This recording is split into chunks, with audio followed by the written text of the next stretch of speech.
মাননীয় মুখ্যমন্ত্রী মমতা বন্দ্যোপাধ্যায়কে অসংখ্য ধন্যবাদ। আমাদের সমস্ত লেবার থেকে শুরু করে চাষি থেকে শুরু করে এবং ব্যবসায়ীদের কথা চিন্তা ভাবনা করে যে উনি যে কাজটা করেছেন, আজকে আমাদের যে সমস্ত বর্ডার বন্ধ ছিল সেইগুলোকে খুলে দিয়েছে আমাদের যাতে সুবিধার্থে। এবং তার সাথে সাথে জানাবো ইন্ডিয়া পটেটো নিউজের যারা আমাদের কথা চিন্তা ভাবনা করে আমাদের দিকে দিকে যে বার্তা পৌঁছে দেন তাদের সেই চ্যানেলকে আমরা অসংখ্য ধন্যবাদ। দীর্ঘ লড়াই সংগ্রামের পর ভিন রাজ্যে আলু রপ্তানির উপর নিষেধাজ্ঞা প্রত্যাহার করেছে রাজ্য সরকার।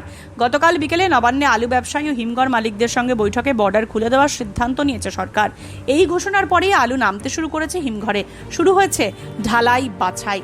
স্বাভাবিক ছন্দে ফিরছে বাংলার আলুর জগৎ।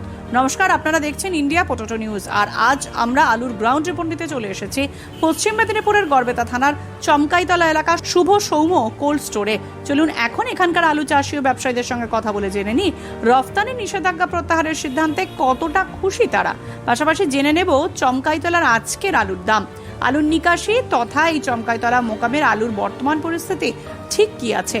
সকাল থেকে সারা বাংলার আলুর দাম জানার জন্য ইন্ডিয়া পটেটো মার্কেট রেট অ্যাপের ইউনিট ওয়াইজ মার্কেট রেট অপশনটিতে ক্লিক করুন। এই ভিডিওটা প্রচুর পরিমাণে শেয়ার করুন। আলুর সঠিক খবর রেগুলার পেতে চ্যানেলটি সাবস্ক্রাইব করুন ও ফেসবুক পেজটিকে ফলো করুন। আমাদের রাজ্যের মুখ্যমন্ত্রী মমতা বন্দ্যোপাধ্যায়কে অনেক অনেক ধন্যবাদ, কারণ আমাদের চাষি এবং ব্যবসাদারের কথা চিন্তা ভাবনা করে এবং ছোটোখাটো ব্যবসাদারদের সর্বস্তরের যারা ব্যবসার সঙ্গে যুক্ত, আলুর সঙ্গে যুক্ত, তাদের কথা চিন্তা ভাবনা করে ভিন রাজ্যে আলুর যাওয়ার যে প্রস্তুতি শুরু করেছেন, অসংখ্য তার জন্য ধন্যবাদ। আমরা বেকার ছেলে এই আলুর সঙ্গে যুক্ত এবং টুকটাক কাজ করে থাকি, যাতে আমরা সম্পূর্ণ হারে বিদেশ থেকে যে টাকা আমরা বাইরে আলু পাঠিয়ে টাকাগুলো লেনদেন করতে পারি, যাতে করে আমাদের বাইরে যে পয়সা পড়ে আছে সেই পয়সাগুলো আমরা তুলে আনতে পারি। তার জন্য আবার বলি অসংখ্য ধন্যবাদ। আপনাদেরকেও ধন্যবাদ জানাই যে আপনারা এত লড়াই করেছেন, যেটার জন্য সেটা শেষমেশ সফল হয়েছে। মাননীয় মুখ্যমন্ত্রী মমতা বন্দ্যোপাধ্যায় বর্ডার পেরিয়ে আলু ভিন রাজ্যে যাওয়ার অনুমতি দিয়েছেন। তো এই মুহূর্তে তো আমরা রয়েছি মেদিনীপুরের চমকাইতলার শুভ সৌম্য কোল্ড স্টোরেজে। দেখতে পাচ্ছি মোটামুটি ফুল শেডি আলু পড়েছে। তো আজকে সবার প্রথমে যেটা আমার জানার খুব আগ্রহ হচ্ছে যে বিগত 2-3 দিন কর্মবিরতি চলছিল, 2 দিন সোম এবং মঙ্গল, আজকে হচ্ছে বুধবার, তাই তো? তো আজকে এই স্টোরে বা আপনাদের ইউনিটের আরেকটা যে স্টোর রয়েছে সেখানে আলু কেমন নিকাশি হচ্ছে দাদা, সবার প্রথমে একটু বলুন। আর তার আগে নামটা একটু বলুন আপনার। আমার নাম আফজল মল্লিক। আচ্ছা, ব্যবসায়ী না চাষী? হ্যাঁ, ব্যবসায়ী এবং চাষও করে থাকি। আচ্ছা, আজকে মোটামুটি কেমন আলু নিকাশি হচ্ছে এই দুটো স্টোরে? এইটাতে আমাদের শুভসম আলু এখানে আলু পড়েছে আপনার 5600 আলু পড়েছে। আচ্ছা, আর আপনার এই রাফরি কোল্ড স্টোরে 1000 প্যাকেট আলু পড়েছে। আচ্ছা, মানে 6600 প্যাকেট আলু পড়েছে। সবটাই কি জ্যোতি না কেওয়াইসি আছে? জ্যোতি, সবটাই জ্যোতি আলু।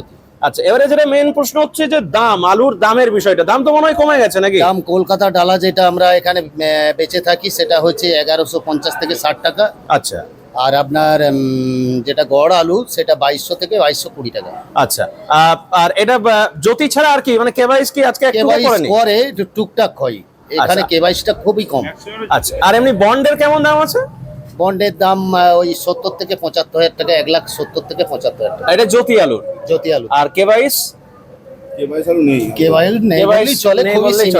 আর এখানে তো মনে হয় পোগরাজ তো থাকে না, এইদিকে যা পোগরাজ চাষ হয় সবটাই তো বেরিয়ে যায়।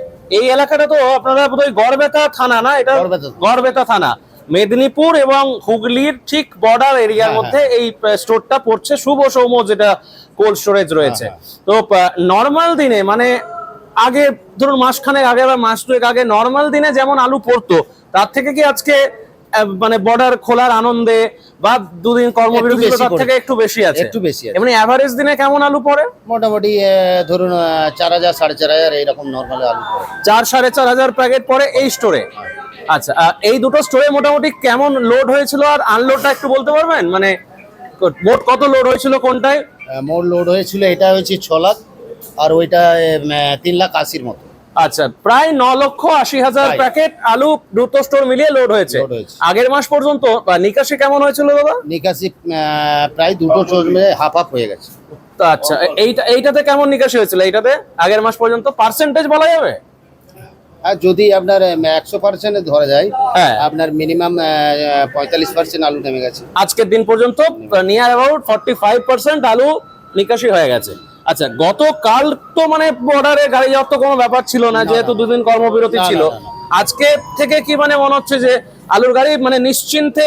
হ্যাঁ, নিশ্চিন্তে আমরা ব্যবসা করতে পারবো বা আলু পাঠাতে পারবো, এবং আমাদের যে একটা মানে স্বস্তির একটা হাসি, দাম স্বস্তির যাই হোক, নিঃশ্বাস যাকে বলে। দাম যাই হোক, যেমন আমাদের গলা চেপে ধরে থাকার মতো সেইরকম একটা দম বন্ধ হয়ে যাওয়ার মতো সেইরকম অবস্থায় আমরা ছিল।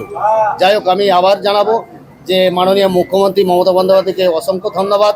আমাদের সমস্ত লেবার থেকে শুরু করে, চাষি থেকে শুরু করে এবং ব্যবসায়ীদের কথা চিন্তা ভাবনা করে যে উনি যে কাজটা করেছেন, আজকে আমাদের যে সমস্ত বর্ডার বন্ধ ছিল সেইগুলোকে খুলে দিয়েছে আমাদের যাতে সুবিধার্থে। এবং তার সাথে সাথে জানাবো ইন্ডিয়া পটেটো নিউজের যারা আমাদের কথা চিন্তা ভাবনা করে আমাদের দিকে দিকে যে বার্তা পৌঁছে দেন, তাদের সেই চ্যানেলকে আমরা অসংখ্য ধন্যবাদ জানাবো। নমস্কার দাদা, নামটা যদি বলেন। সুব্রত কুমার পাল। আচ্ছা, মোটামুটি এখন যে আলুটা আজকে রেডি হচ্ছে, মোটামুটি এটা বাংলার মধ্যে এবং বাংলার বাইরে কোথায় কোথায় যাবে দাদা?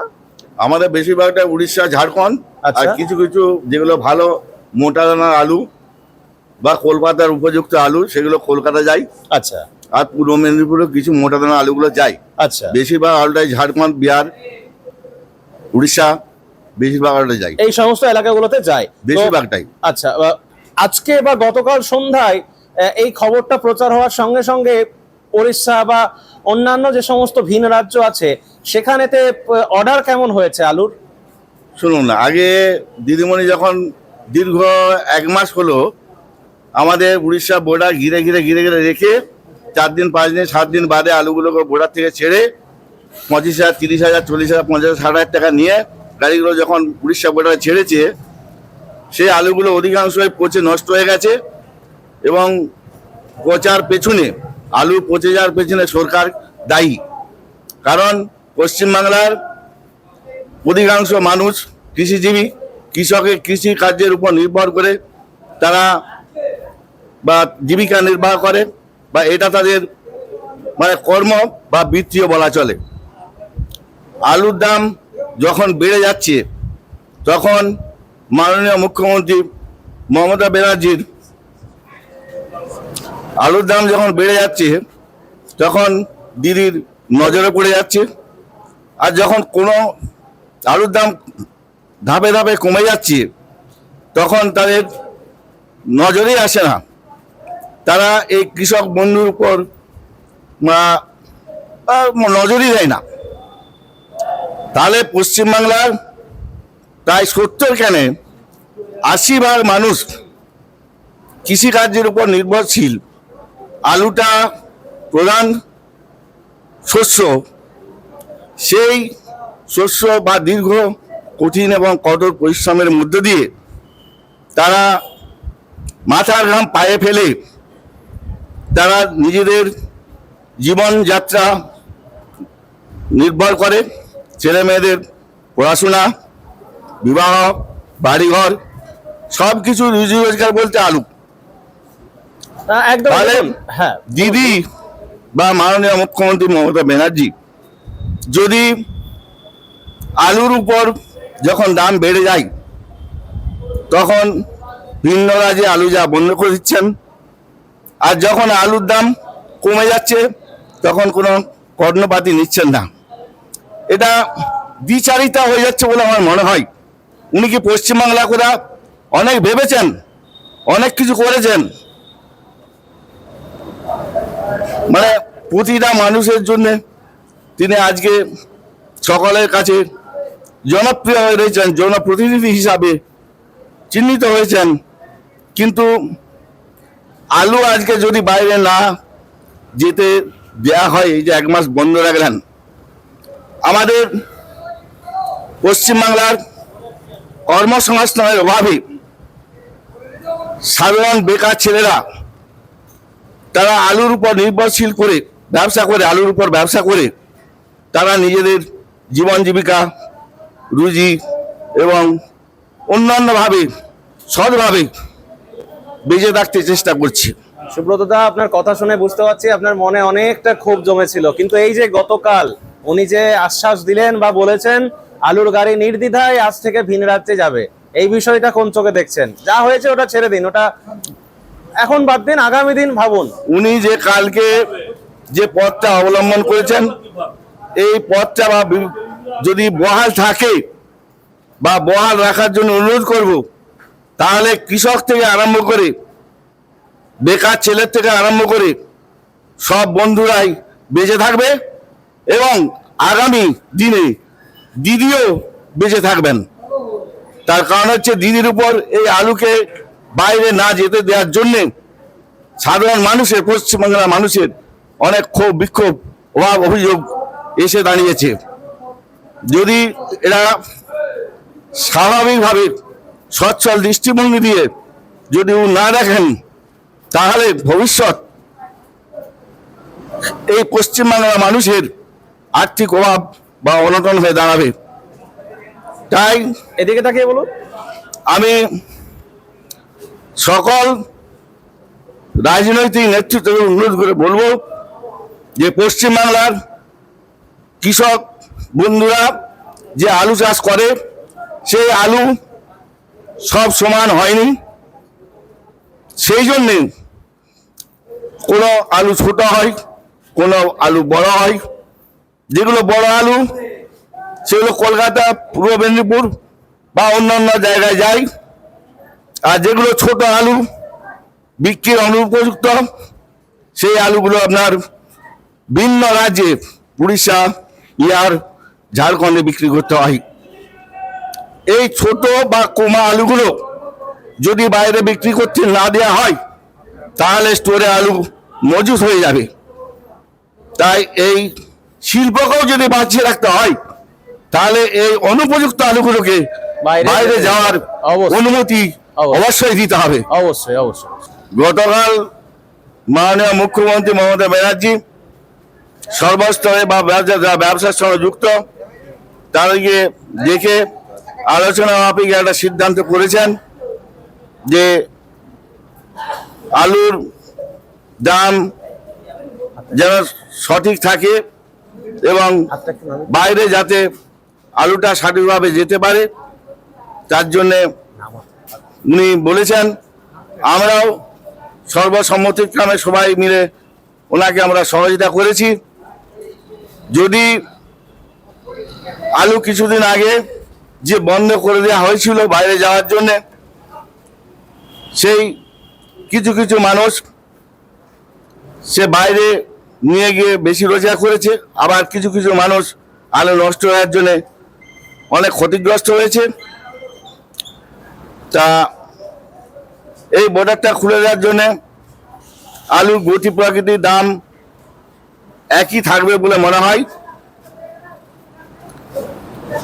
যদিও আলুর দাম কেউ বলতে পারবে না, আলুর দাম নির্ধারণ করতে পারবে না, তবুও নিয়ন্ত্রণের মধ্যে রাখার আমরা চেষ্টা করব। আচ্ছা, গতকাল অনেকের মধ্যে একটা ভ্রান্ত ধারণা সৃষ্টি হয়ে গেছে নাকি যে 7 দিনের জন্য নাকি বর্ডার খুলেছে, এটা একটু যদি ক্লিয়ার করে বলে দেন। না, সেটা আলোচনা হয়েছে 7 দিনের জন্য আপনার কাজ করুন, আস্তে আস্তে আস্তে আস্তে ধীরে ধীরে বাজার যেন নিয়ন্ত্রিত থাকে। মানে বর্ডারটা কিন্তু 7 দিনের জন্য খোলা হয়নি, বর্ডারটা বরাবরের জন্য খোলা হয়েছে। হ্যাঁ, কিন্তু হয়তো কিছুদিন খোলাও থাকবে। হ্যাঁ, কিছুদিন নজরদারিটা হয়তো চলবে, দাম যেন অত্যাধিক বা অস্বাভাবিকভাবে বেড়ে না যায়, বর্ডার খোলা সঠিকভাবে যেন আলু বাজারে দেশপাস হয়, সেই জন্য সবাইকে উনি অনুরোধ করে বলেছেন। আচ্ছা, আর কেউ? যাই হোক, এইসব আলোচনার মাধ্যমে আমরা ওনাকে সহযোগিতা করেছি, উনি আমাদেরকে সহযোগিতা করেছেন, এই জন্য অসংখ্য ধন্যবাদ, ওনাকে ধন্যবাদ জানাই। এবং সাথে সাথে এবিটি আর পটেটো নিউজকে অসংখ্য ধন্যবাদ জানাই। পটেটো নিউজ একবার পিরুবাবুকে একবার দিন। দাঁড়ান, নমস্কার স্যার। নমস্কার, নামটা যদি বলেন। আমার নাম পিরুগোপাল কোলে। আচ্ছা, পুরো একটু এদিকে চলে আসুন না, এদিকে চলে আসুন। বিষয়টা হচ্ছে এইদিকে তো পোগরাজ আলু চাষ শুরু হয়, এবছর কি চাষটা ঠিক সময় হবে না একটু দেরি হবে? ঠিক সময় হবে, ঠিক সময় হবে। এবং পোগরাজ যেমন চাষ হয় সেরকমই হবে। এখন এদিকে ধান তো বোধহয় চাষ হচ্ছে নাকি? হ্যাঁ, মানে যেগুলোতে পোগরাজ লাগানো হয় ওইগুলোতে সবজি লাগানো আছে আর কি। ওই সবজিগুলো আশ্বিন মাসকে উঠে যায়, তারপরে ওইগুলোতে পোগরাজের চাষ হয়। বিগত পোগরাজের পর আবার সবজি লাগানো হয়। বিগত কয়েকদিন মানে চাষিরাও খুব ক্ষতিগ্রস্ত ছিল জানেন তো, মানে পিওর যারা চাষি, যারা আলু ব্যবসা করে না বা ট্রেডিং তো করেই না, তো তাদের আজকে সকাল থেকে স্টোরে এসে কি ফিডব্যাক বুঝছেন? তারাও তো আসছে স্টোর দিয়ে। তাদের বলতে মানে যেটা মেন হচ্ছে এই পশ্চিম মেদিনীপুরে যে আলুটা চাষ হয়, এই আলুটা 60% আলুটা হচ্ছে মানে পোমা আলু। যে আলুটা ওই উড়িষ্যা, তারপরে উড়িষ্যা, বিহার, ছত্তিশগড় ছাড়া অন্য কোথাও বিক্রি হয় না। ঝাড়খণ্ডে এগুলো ছাড়া বিক্রি হয় না। দেখুন আলুর মান দেখুন, এই আলু কলকাতা মার্কেটে বিক্রি হয় না। খুব ছোট ছোট দানা। হ্যাঁ, ছোট দানা। তাহলে কলকাতার লোকেরা একটু বড় বড় দানা খোঁজে। কলকাতা মার্কেটে মোটা দানা আলু চাই, সে আলুটা কেবলমাত্র 40% মতো আমাদের এখানে থাকে আর কি। তাহলে এই 60% আলুটাকে ভিন রাজ্যে পাঠানোর জন্য বর্ডার খুলে রাখাটা জরুরি। আচ্ছা, এই যে এই বর্ডার খুলে না রাখার জন্য এই নিম্নমানের আলুটা বিক্রির ক্ষেত্রে বিরাট বিরাট ধাক্কা খেয়েছে, এবং চাষিরা বিরাটইভাবে তারা বন্ড বিক্রি করতে এসে কেউ বন্ড নিচ্ছে না, কোনো দাম বলছে না। সেই কারণে তারা বিরাট বিরাট একটা হতাশা। আচ্ছা, এই যে ধরুন এই যে জায়গাটা, এই পুরো জায়গাটাতে যে আলুটা ঢালা আছে, এটা মোটামুটি ক বস্তা হবে? এইটা আপনার 150 প্যাকেট। কোনটা? এই এখান থেকে এইটুকুটা না? সবটা এইটা পুরোটা? হ্যাঁ, এই দুটো মিলে। আচ্ছা, এই 150 প্যাকেট এইটা আর ওইটা মিলে 150 প্যাকেট। হ্যাঁ। তো এই যে ধরুন এখানে একদম ছোট ছোট আলু বের হচ্ছে, হ্যাঁ। একদম ছোট ছোট হ্যাঁ, আলু। এটা কোথায় বিক্রি হয়? এইগুলো বিহারে বিক্রি হয়। আচ্ছা, আবার ওইদিকে দেখতে পাচ্ছি আর একটু ওই পচা টচা, ওইগুলো পচা টচা গুলো লোকালে বিক্রি হয়। ওরা সেই কাটা আলু হিসাবে বিক্রি হয় নাকি? মানে যেখানটা ভালো থাকে সেখানটুকু নিয়ে বাকিটা মার্কেটে বিক্রি হয় ওই দিকটা। আর এটা কি? এটা তো একদম পচা পচা দেখছি এগুলো। হ্যাঁ, ওইটাতে গরুকে খাওয়ানোর জন্য ও, মানুষ কিনে নিয়ে যায় অল্প পয়সাতে। আচ্ছা। ওই 100 টাকা বস্তা এরকম হিসাবে। আচ্ছা, আর ওই মানে অনেক মানুষের যে ধারণা থাকে যে অ্যাকচুয়ালি আলু বোধহয় পুরোটা যেটা বস্তায় থাকে পুরোটাই বোধহয় প্রথম থেকে শেষ অবধি ফ্রেশ আলুই থাকে, সেটা নয়। ফ্রেশ আলু নয়, ফ্রেশ আলু 38 কিলো, মানে 50 বস্তার মধ্যে হ্যাঁ। 38 থেকে 40 কিলো ফ্রেশ থাকে। তারপরে কিছু আলু মাজলা থাকে, যেটা মিডিয়াম বলা হয়, কিছু ক্যাট থাকে, তারপরে ওই মানে ওই কাঠ পোকা বা পচা আলু কিছু থাকে আর কি। আচ্ছা, আর কেউ কিছু বলবেন দাদা? তো যাই হোক, অসংখ্য ধন্যবাদ জানাই আপনাদের সকলকে, আমাদের হ্যাঁ, অল ইন্ডিয়া ইন্ডিয়া পটেটোর পটেটো পক্ষ থেকে। নিউজের কেউ আমাদের মানে চৌকাতলা আলু এসে সমিতির পক্ষ থেকে অজস্র ধন্যবাদ রইল। এই অনুষ্ঠানে সম্প্রচারিত সমস্ত বক্তব্য বক্তাদের নিজস্ব ব্যক্তিগত মতামত। এই অনুষ্ঠান বাজারের নির্ধারক নয়। অনুগ্রহ করে ব্যবসায়িক পদক্ষেপের পূর্বে নিজের বিচার বুদ্ধি কাজে লাগিয়ে সিদ্ধান্ত নিন। আলু রাখা বাজারগত ঝুঁকি সাপেক্ষ। আলু রাখার পূর্বে ইন্ডিয়া পটেটো অ্যাপ থেকে বিগত বছরের লোডিং আনলোডিং রিপোর্ট ও তার পরিপ্রেক্ষিতে আলুর দামের ওঠানামা দেখে নিন। আলুর সব খবর এখন একটা অ্যাপেই। আলুর প্রাত্যহিক বাজার দর, আলুর সর্বভারতীয় বাজার দর, আলুর সকালের বাজার দর, লোডিং আনলোডিং রিপোর্ট, বিগত 10 বছরের আলুর তথ্য, সারা ভারতবর্ষের 20,000 আলু চাষী ও ব্যবসায়ীদের তথ্য এখন আপনার হাতের মুঠোয়। প্লে স্টোর থেকে আজই ডাউনলোড করুন India potato market rate app. 2012 সাল থেকে প্রতি মুহূর্তে আপনার সঙ্গে।